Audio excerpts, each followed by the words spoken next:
trên mi đã thấu khỏi trên mi đã thấu khỏi nó đi ơi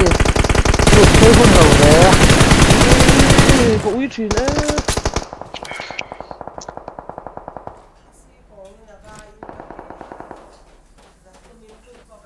vẫn uy về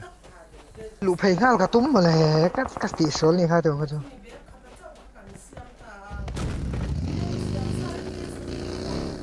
Bahatin thar sak dro kan fight rồi có có play nice kan hayan ya ngal lụt lại thế này rồi cái headshot để last man đúng phe nào khăn ổn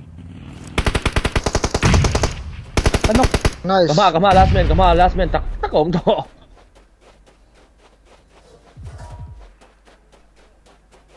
cái hin lock rồi chơi chơi bom muốn phát in lut nghe nghe cả ngay không biết ông nắp Rồi, begin để so. backup kan ro dio right la mà trong han kal ro nice motor pe na khu mua motor pe na pro on top motor bula khan pro on top motor bula khan motor so kapu ko la chut fin hal wala ka khan ni mấy lo nó lock lại ai nok sa thi lâu ni kha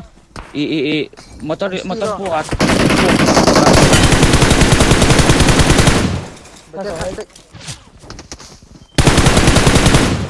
nice nice